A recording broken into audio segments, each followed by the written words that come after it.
أيها الإخوة والأخوات، مرحبا بكم. سعيد بلقياكم في هذا الموضوع الجديد اللي غادي نحاولوا نهضروا فيه على المتابعات القانونية اللي قامت بها المخابرات المغربية في حق بعض اليوتيوبرز اللي كيعيشوا خارج البلاد. خصكم تعرفوا أيها المسؤولين، هاد الناس اللي رفعوا هاد الدعاوي، هاد الخطوة اللي نتوما اتخذتوها دابا اتخذها قبل منكم الرئيس السيسي. بلاحة ديال مصر حتى هو قام بهذه الخطوة هذه. وحاول ودار في عدة مجهودات، وفي الاخر ما صور والو، حتى شي دولة ما سلمات الناس المعارضين ديال مصر للسيسي، الا دوك الناس اللي دخلوا لمصر هما اللي طاحوا في القفص، ولكن حتى شي دولة ما سلمات شي واحد معارض للسيسي. خصكم كان عليكم تاخذوا العبره من داك الشيء اللي دار السيسي، يعني لمده 3 سنوات هو تيرغب في الدول باش ترجع ليه المعارضين، ولكن حتى شي دوله ما رجعت شي واحد. كان عليكم تمشيو تسولوا السيسي، غيعطيكم الخبر، يقول لكم رانا حاولت جميع المحاولات. واحد القضيه اخرى، تصوروا ان مثلا الملك محمد السادس يعيط لترامب يقول لي عرفتي السي ترامب، راه الناس كيسبوني عندك في امريكا، خصك ترجعهم ليا. اشنو غيدير ترامب؟ غادي يموت بالضحك. علاش غادي يموت بالضحك؟ لان ترامب الناس كيسبوه ملي كيفيق في الصباح، هو كيسمع في السبان حتى كينعس، وهو كيسمع في السبان، وتا هو تيخرج في تويتر وكيجاوب عليهم وكيتعاطى معاهم. هذه هي الديمقراطيه، هذه هي سميتها حريه التعبير. ولكن هاد القروضه اللي في المغرب ناضوا رفعوا دعوه، قال لك سيدي علاش هاد الناس لا يحترمون يهينون المؤسسات. اهانه المؤسسات. والمؤسسات من المفروض خصها تنتقد، ومن المفروض المسؤولين ديال المؤسس خصهم يتسبوا ويتشتموا ويتصرفقوا كاع. راك شتي هاد المسؤولين ديال هاد المؤسسات، المسؤولين اللي فيها خصهم يتصرفقوا، ماشي غير يعني تنتقدهم هكذا في فيديو، يعني كيستحقوا التصرفيق. ولكن يعني دابا هادشي اللي كيديروا مثلا هاد المخابرات، هاد الدعوه اللي رفعوه على هاد اليوتيوبرز اللي في الخارج، راهم عارفين ما عنده حتى شي نتيجه، وعارفين ان ما غيصوروا حتى شي حاجه، ولكن هما غير بغاو يخلقوا واحد الزوبعه، بغاو يخلعوا الناس اللي في المغرب. راهم بغاو يخلعوا الناس اللي في المغرب، غادي يقولوا لهم عرفتوا شنو، ها حنا غادي رفعنا دعوه، حتى دوك اللي في الخارج رفعنا لهم دعوه. واش راهم عارفين ما غيقضيو والو من هاد الدعوات، ولكن شنو هما بغاو يخوفوا الناس اللي كاين في المغرب، الناس اللي في الزريبه. لان النظام المغربي بدا كي يلقى راسو انه ما بقاش كيسيطر حتى على الناس في الزريبه، لان الناس في وسط الزريبه ولاو خرجوا كينتقدوا النظام، كينتقدوا المؤسسات، كيسبوا يعني هذه هي الجدوى، وهذه هي الفحوى من رفع هاد الدعاوي على هاد اليوتيوبرز اللي في الخارج. راه ما عندهم ما غيصوروا منه، الا في حاله ما ان هاد اليوتيوبرز يدخلوا للمغرب. راه زعما احذركم، تدخلوا للمغرب راه غيديروا فيك اللي ما داروا. يعني غيطبقوا عليك جميع القوانين اللي كاينه في الدستور المغربي. يعني احذروا جيدا. المهم، يعني القذاره هذه شي حاجه اللي سميتها القذاره. تصور عباد الله، واش كاين واش حنا فين؟ اش من عصر هذا مازال مثلا كينوض مثلا مخابره؟ اولا وقبل كل شيء، المخابرات يعني راه هذه احتقار، يعني كتحتقر راسها.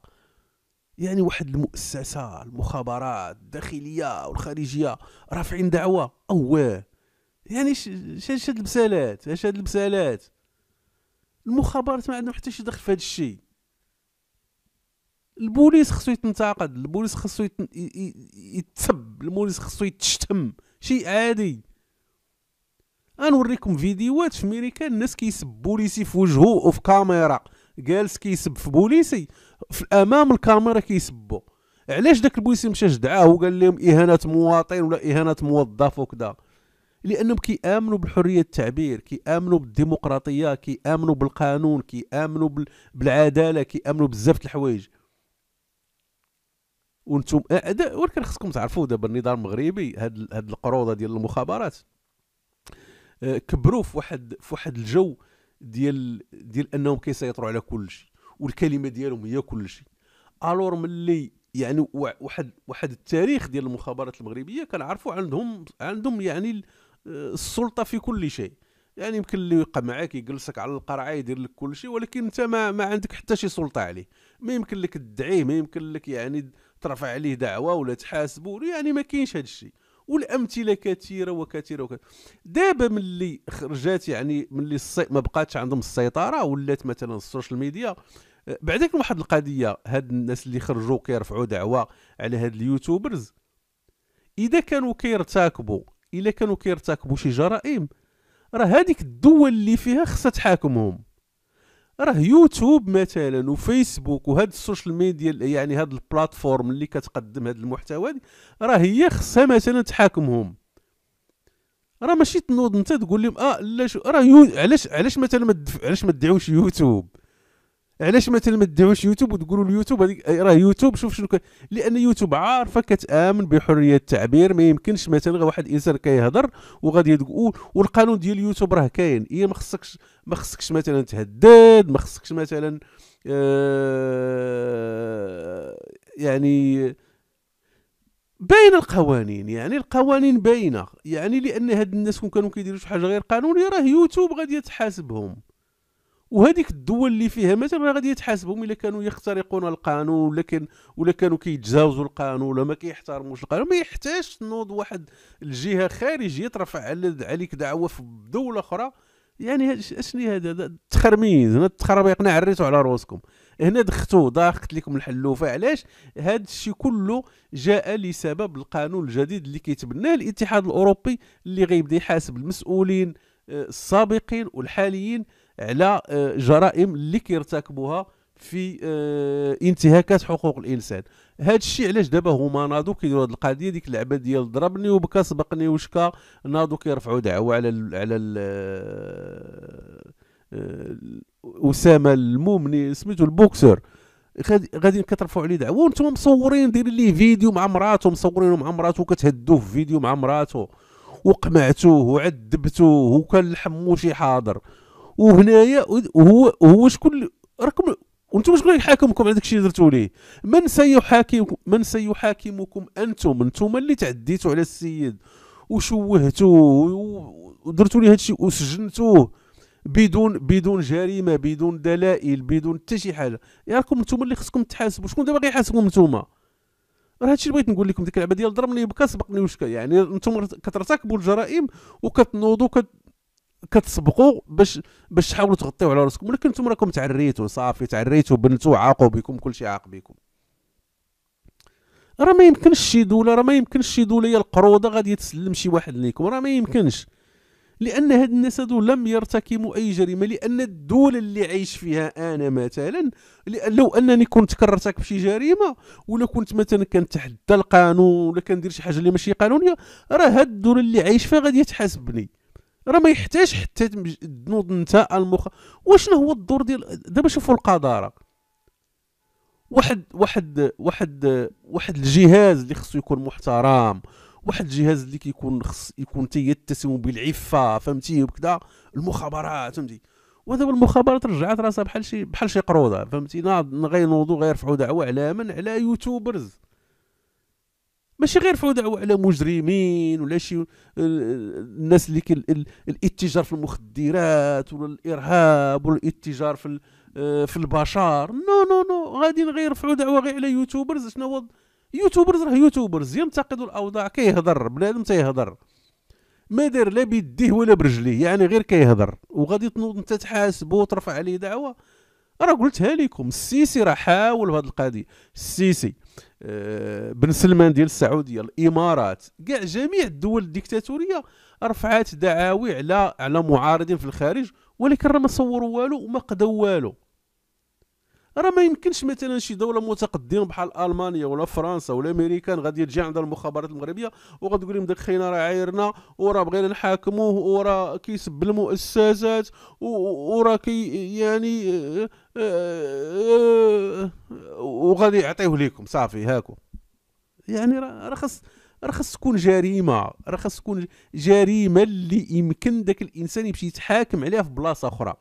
لان هذاك الانسان مثلا اللي غتنوض انت غترفع عليه دعوه مثلا هو في ميريكان ولا في فرنسا ولا في هونغ كونغ ولا سميتو، راه لو كان فعلا كيرتكب جريمه راه ديك الدوله اللي غيعيش فيها هي غادي يتحاكموا. راه ما غيحتاجش مثلا غيجيبوه ليكم نتوما باش تحاكموا. واش نتوما القضاء ديالكم حسن واش القضاء ديال المغرب حسن من القضاء ديال الميريكان؟ واش القضاء ديال المغرب حسن من القضاء ديال فرنسا؟ واش القضاء ديال المغرب حسن من القضاء ديال هونغ كونغ؟ واش القضاء ديال المغرب حسن من القضاء ديال ايطاليا؟ راه هذوك الناس لو فعلا ارتكبوا راه الدوله اللي غيعيش فيها غادي يتحاكموا. ما يحتاجوكش ما يحتاجوكمش نتوما يا المعيز باش غادي تشدوه وتدوه حتى لعندكم باش تحاكموه، باش تجلسوا على القرعه. دابا دابا نتوما المخابرات بغاو يفلتات لكم هذه القضيه. دابا نتوما تعلمتوا واحد القاعده خايبه، خصكم تجلسوا بنادم على القراعي. دابا ملي بنادم بقى كيفلت لكم في الخارج وكيقمع فيكم يعني وما قادرينش عليه وما قادرينش توصلوا، يعني صافي تلفتوا. وراه هاد القضيه اللي بغيت نقول لكم، راه هاد الشيء اللي بغيت هاد القضيه اللي اتخذتوها نتوما راه اتخذت السعوديه، الامارات، السيسي، واحد المجموعه من الدول الديكتاتوريه قامت بهاد اللعيبه هادي باش ترجع المعارضين وما كاين ما قدا والو. السيسي راه يعني شوهوا المعارضين، شتي السيسي راه شوهوا المعارضين. ودابا نتوما نايضين واحد السيد اصاحبي زكريا مؤمني وانتوما تكرفصوا عليه. وزكريا مؤمني راه خصكم نتوما تحاكموا، راه هو خصو يحاكمكم ماشي نتوما تحاكموه. زعما اش غادي نقول لكم والله الا يعني كل واحد كيعيا ما يسكت، ولكن خصو يهضر. فوالا هادشي اللي كاين. يا الاخوه والاخوات تبارك الله عليكم. المهم غير بغيت نقول لكم راكم غتصوروا والو، يعني غير وغادي كيف ما كنقول الاخوه والاخوات المغاربه، هاد القضيه ديال رفع دعوه يعني على اليوتيوب في الخارج راه ما غادي تجيب لهم حتى شي نتيجه.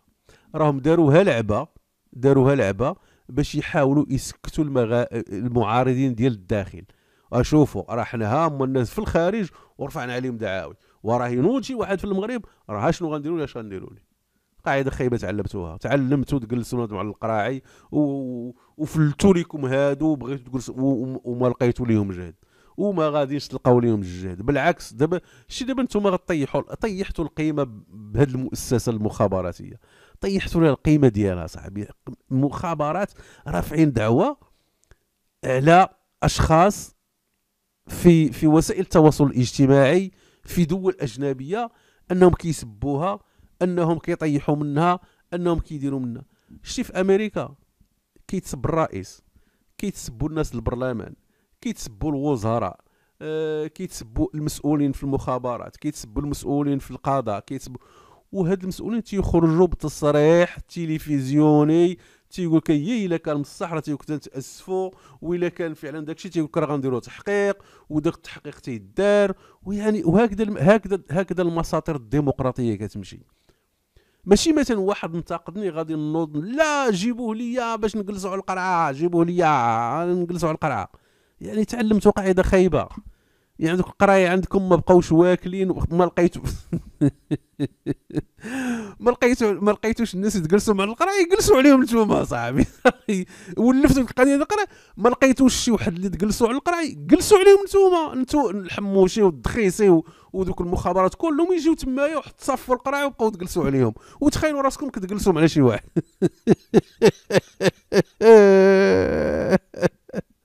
والله العظيم قال لك وشوف القضاء صاحبي رافعين دعوه على مازال دنيا الفيلالي. دنيا علاش رافعين دنيا الفيلالي حتى هي داخله في الفيلم.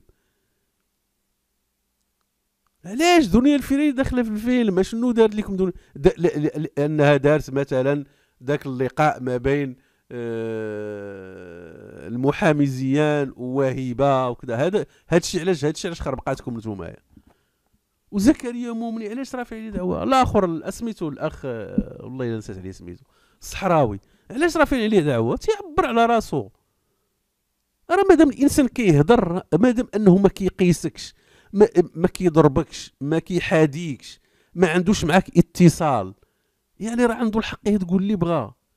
وانت عندك حق الرد. يمكن لك انت تخرج في وسائل التواصل الاجتماعي وترد عليه، يعني ماشي انك لا خصني نجيبو نقمعو، خصني نجيبو ماشي خصني نرد عليه، لا خصني نجيبو عندي ونقمعو. انا نقول دوك الناس اللي في ديك الدول، قول لي ما داك السيد راه كيرتكب شي جرائم، وهما راه غيديروا معاه تحقيق، الا كان فعلا كيرتكب جرائم، الا كان كيرتكب شي جريمه راه غادي يحكموه. ولكن باش تنوض وطالب والله الا قلت لك تعلمت قاعده خايبه، القراعي تعلمت قاعده خايبه.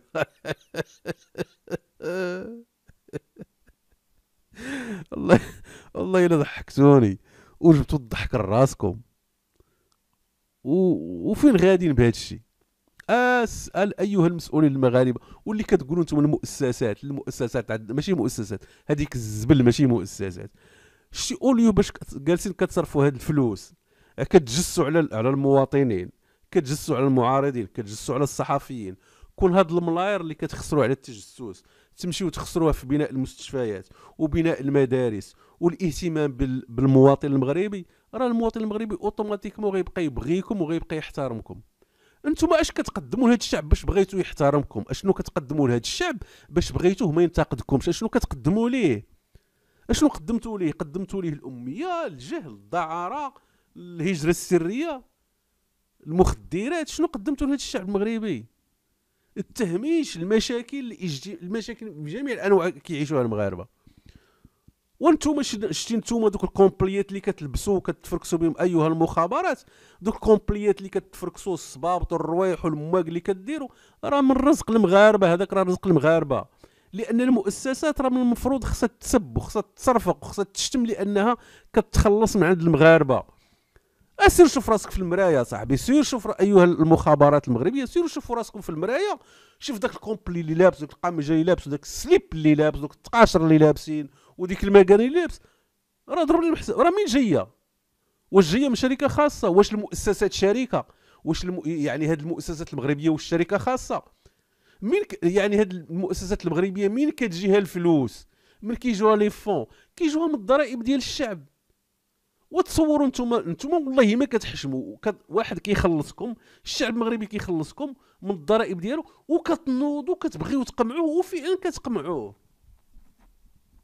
هذه راه قدره، هذه نورمال. واحد السيد كيخلصك راه خصك تحترمو، وكتاكلها من عنده بارده، ما كتخدم عليها، ما كتعذب عليها، ما والو. جالسين عاطينا غل التشفارت والتبارع والتقاصر والصفار وكذا، والله كتبغيو تقمعوا عباد الله. شاد المسالات. اوكي، يلا تبارك الله عليكم الاخوه والاخوات. اش غنقول لكم؟ ما بقى ما يتقال.